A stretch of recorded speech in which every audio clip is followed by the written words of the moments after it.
ইতিমধ্যে আমরা দেখেছি বিএনপির নাম দিয়ে দেশে বিভিন্ন স্থানে চাঁদাবাজি করা হচ্ছে, লুটপাট করা হচ্ছে, মানুষের উপর জুলুম করা হচ্ছে।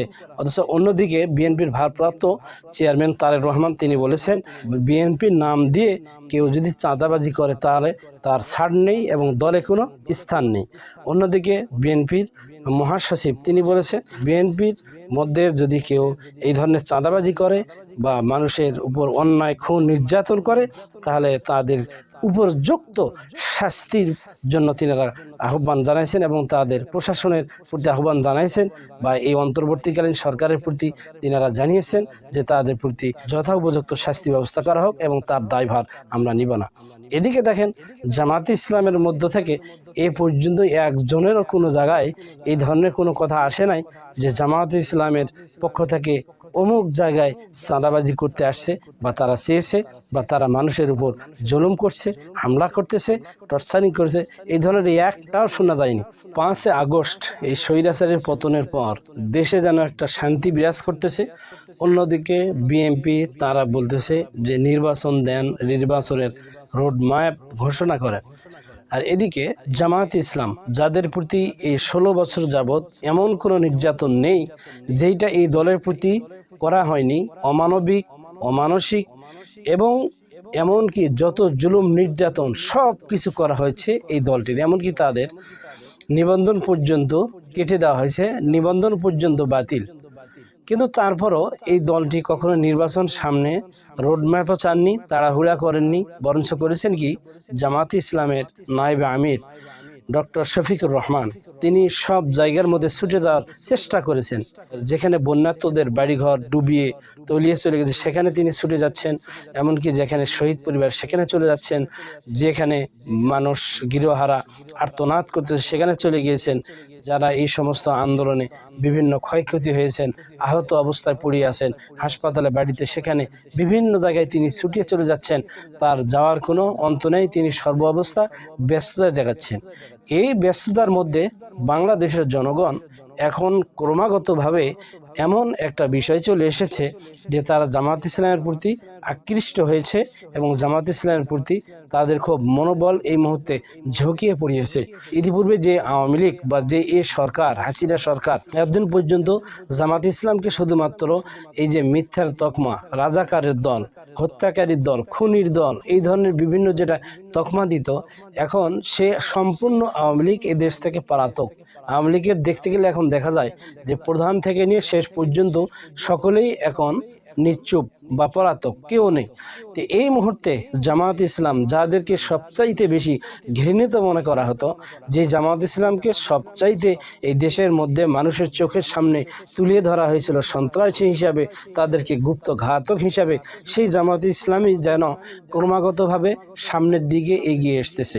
ভিডিওগুলোর কমেন্ট সেকশনে দেখলে আমরা দেখতে পারি যে মানুষ এখন বলতেছে যে আমরা এই যাবৎ পর্যন্ত আওয়ামী লীগকে দেখেছি, বিএনপিকে দেখেছি, জাতীয় পার্টিকে দেখেছি, সামনে একবার অন্তত জামাত ইসলামকে দেখতে চাই। এই কথার ভিত্তিতে যতগুলো কমেন্ট, বিশেষ করে পিনাকি ভট্টাচার্য, তার যে সমস্ত কমেন্ট সেকশন আছে, ইলিয়াস সাংবাদিক, সিনিয়র সাংবাদিক ইলিয়াস আছে, তাদের কমেন্ট সেকশনে এবং বিভিন্ন এই যে টেলিভিশনগুলোর কমেন্ট সেকশনে, এগুলোতে আমরা দেখতে পাই যে মানুষের বেশিরভাগ অ্যাক্টিভ যতগুলো কমেন্ট সেকশন আছে, প্রায় কমেন্ট সেকশনে দেখা যাচ্ছে যে মানুষ শুধু জামাত ইসলামকে সামনে অগ্রগতির জন্য চাচ্ছে। এই দেশের মধ্যে ইসলামিক সর্ববৃহৎ জামাত ইসলাম তারা অনেক সংখ্যক পার্লামেন্টের এমপি আসন দখল করিয়েছিলেন, আর জামাত ইসলামের যারা সিনিয়র নেতৃবৃন্দ ছিলেন তাদেরকে হত্যা করা হয়েছে, এমনকি তাদেরকে বিচারের নামে ফাঁসি দেওয়া হয়েছে। মরহুম মাকফুর শহীদ আল্লামা দেলোয়ার হোসেন সাঈদী, তিনাকে যাবজ্জীবন কারাদণ্ড ঘোষণা করা হয়েছিল। এরপরও তাদের মনের আশা আকাঙ্ক্ষা মিটে নাই, তারা হাসপাতালে নিয়ে গিয়ে মেডিসিনের মাধ্যমে পুশ করিয়ে তাকে হত্যা করতে তারা দ্বিধাবোধ মনে করেনি, তাকে হত্যা করা হয়েছে। তো দেলোয়ার হোসেন সাঈদী তিনি যেই দিন মৃত্যুবরণ করেন, তাকে যেদিন শহীদ করা হয় সেই দিন তার জানাজা পর্যন্ত করতে দেওয়া হয় নাই, মানুষকে জানাজা পর্যন্ত এক জায়গায় হতে দেয় নাই। এমনকি দেশের বিভিন্ন জায়গাতে মানুষ গায়েবানা জানাজার জন্য এক জায়গায় হয়েছেন, সেখানে পর্যন্ত হামলা, সেখানে পর্যন্ত পুলিশের টর্চারিং, কে কোন দিকে চলে যায় এই অবস্থা। তো আজকে দেখুন যে এমনই অবস্থা, দুরবস্থা হবে যে সেই মানুষের জন্য পৃথিবীর মানুষ তার জন্য দোয়া করতেছেন। প্রতি বছর যিনি সৌদি বাদশার আমন্ত্রণে সেই কাবা শরীফে যাইতেন, ওমরা পালন করার জন্য যাইতেন। আজকে আমাদের দেশের যিনি সেনাপ্রধান ওয়াকারুজ্জামান, তিনি যে এই পর্যায়ে যতগুলো বৈঠক করেছেন, সর্বপ্রথম তিনি জামাত ইসলামকে ডেকেছেন। অন্যদিকে বিএনপি জামাত ইসলামের সঙ্গে এ যাবৎ পর্যন্ত একসঙ্গে ছিল, একসঙ্গে নির্বাচন করেছে, একসঙ্গে তারা এই যে আন্দোলন করেছে। তো 5 তারিখে যে স্বৈরশাসকের পতন এবং তাদের পলায়ন, এই পলায়নের পিছনে সবচাইতে ভূমিকা যিনি রেখেছেন সেই এই দেশের সমগ্র ছাত্র। তাদের এই অবদানটা কেউ ভুলতে পারবে না। কেননা যে তিনারা জীবনকে বাজি রেখে, জীবনকে উৎসর্গ করিয়ে এই দেশের মানুষের মুক্তির জন্য, এই দেশের জনতার মুক্তির জন্য, আলেম ওলামার মুক্তির জন্য তারা যে রাস্তার মধ্যে নেমেছিলেন, এই কৃতিত্ব কারো ভুলে গেলে চলবে না। এবং তাদের এই অবদান চিরদিন ম্লান অম্লান হয়ে থাকবে, চিরদিন চিরস্মরণীয় হয়ে থাকবে।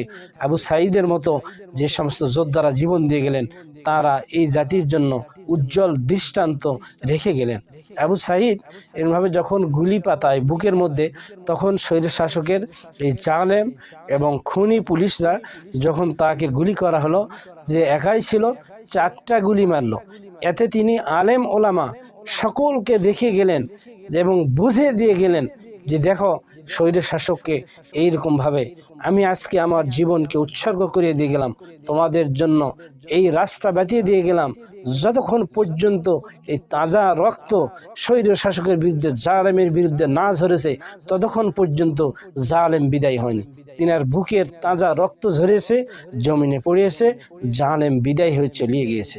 তো সুপ্রিয় দর্শক শ্রোতা, জামাত ইসলামের যে সংগঠন, এই জামাত ইসলামের বর্তমানে দেশে এমন কোনো জায়গা নেই যেখানে তাদের কথা বলার মতো কর্মী নেই। মসজিদে যে সমস্ত ইমামরা আছে, মুয়াজ্জিন রয়েছে, মাদ্রাসার হুজুররা রয়েছে, এমনকি নামাজি যারা, তাদের মধ্যে রয়েছে তাদের কর্মী। এমনকি যারা এই যে বিভিন্ন ভ্যান রিক্সাওয়ালা আছে, শ্রমিক, তাদের মধ্যে জামাত ইসলামের কর্মী আছে। বাস ট্রাকের ড্রাইভার, সেখানেও জামাত ইসলামের কর্মী রয়েছে। এমনকি ব্যাংকে বিভিন্ন সেক্টর তাদের কর্মী রয়েছে। হাটে বাজারে যেখানে বলেন, প্রত্যেকটা জায়গার মধ্যে জামাত ইসলামের কর্মী রয়েছে। আমি এর আগে একদিন বলেছিলাম যে একজন নামাজি, তার মধ্যে হয়তো দাড়িও নাই, তিনার পাঞ্জাবিও নাই, মাথায় টুপিও নাই, খালি টুপিতে তিনি নামাজ পড়েন, গায়ের মধ্যে শার্ট, কিন্তু ওই লোকটা একজন জামাত ইসলামের কর্মী, এটা সাধারণ লোকও জানে না। এইরকম জামাত ইসলাম এমন একটা সুসংগঠিত এবং সুপ্রতিষ্ঠিত এই বাংলাদেশের মধ্যে দল, যাদের কর্মী সব জায়গায় ঐক্য এবং প্রত্যেকটা জায়গায় রয়েছে। অন্যদিকে যে বিএনপি রয়েছে, আওয়ামী লীগের কথা এই মুহূর্তে বাতিল দিলাম, বিএনপি তাদের মধ্যে ভোট ব্যালেন্স জামাত ইসলামের থেকে হয়তো কিছু বেশি রয়েছে, জামাত ইসলামের থেকে বেশি রয়েছে, কিন্তু তাদের মধ্যে যে ঐক্য এবং আনুগত্য, এগুলো জামাত ইসলামের মতো নাই। তারা বিভিন্ন গ্রুপে ব্যস্ত, বিভিন্ন, সকলে নয়, কিছু কিছু বিএনপির মধ্যে নেতাকর্মী রয়েছে যারা স্বার্থলোভী, অর্থলোভী, এবং তারা উপরের কোনো নির্দেশকে সর্বদা মানে না। কিন্তু জামাত ইসলাম এমনই একটা দল যেনারা উপরের নির্দেশ ছাড়া একটি কথাও দলের জন্য কেউ করেন না। এবং নিম্ন থেকে উপর শ্রেণী পর্যন্ত, নিম্ন শ্রেণীর একজন কর্মীও ঊর্ধ্বতন একজন কর্মকর্তাকে, একজন নেতাকে তিনারা কি করতে পারেন, প্রশ্ন করতে পারেন, তাদের যে কোনো বিষয়ে উন্মুক্ত। কিন্তু অন্যান্য দলে এগুলো নাই। অন্য দলের একজন বড় লিডার, যেমন আওয়ামী লীগ, বিএনপি, তারা যদি কোনো প্রকার ভুল ত্রুটি করে, তাহলে তাদের এই ধরনের প্রশ্নের সম্মুখীন হওয়া ছোট্ট নিচু পর্যায়ের একজন কর্মী, তিনি কিন্তু এই সাহস পান না। আর অন্য দলের যে কোনো চাইলেই সেখানে বড় লিডার হওয়া যায়, জেলা সভাপতি হওয়া যায়, থানা সভাপতি হওয়া যায়। কিন্তু জামাত ইসলাম একজন সাধারণ ওয়ার্ড কর্মী হতে হলেও তার মধ্যে 5টা অন্তত গুণ থাকা লাগে। জামাত ইসলামের একজন সমর্থক হতে হলেও তাকে অন্তত কিছু গুণ থাকা লাগে। জামাত ইসলামের রোকনের কথা তো বাদই দিলাম, যিনি রোকন, তাদের মধ্যে অনেক গুণ থাকা লাগে, রিপোর্ট রাখা লাগে, বই পড়া লাগে। এই দিক থেকে অন্যান্য দলের চাইতে জামাত ইসলাম অনেক এগিয়ে।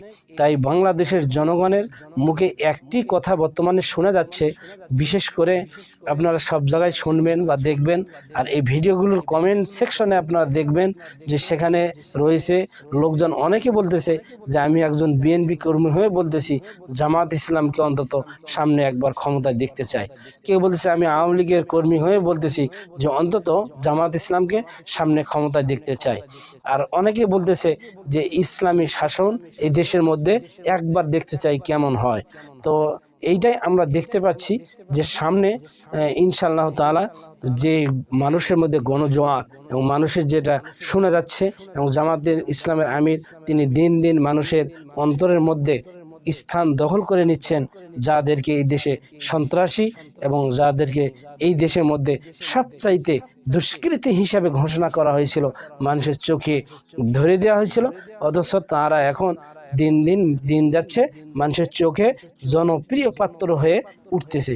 তাই সামনে বোঝা যাচ্ছে যে জামাত ইসলাম ক্ষমতার দ্বার প্রান্তে, এবং বিএনপির জন্য এটা খুব দুষ্কর, যেহেতু বিএনপির সঙ্গে জামাত ইসলামের এককভাবে ভোট হচ্ছে, এক জায়গার মধ্যে জোটগতভাবে ভোট হচ্ছে না। আর যদি জোটগতভাবে ভোট হয়, বিএনপি যেটা বলেছে যে জাতীয় ঐক্যের মাধ্যমে সরকার আমরা গঠন করতে চাই, তাহলে সেটা ভিন্ন জিনিস। কিন্তু এখন আমাদের দেখার বিষয় একটাই, যে জামাত ইসলাম আর বিএনপি এবং অন্যান্য দল তারা যদি ভিন্ন করে এই ভোট ইলেকশন নির্বাচন করে, তাহলে অবশ্যই আমরা দেখতে পাবো যে জনগণের যে চাহিদা চাওয়া পাওয়া, এই দেশে ইসলাম ক্ষমতায় আসবে ইনশাআল্লাহ তাআলা। বিএনপির জন্য যেটা এককভাবে নির্বাচন করলে খুবই দুষ্কর।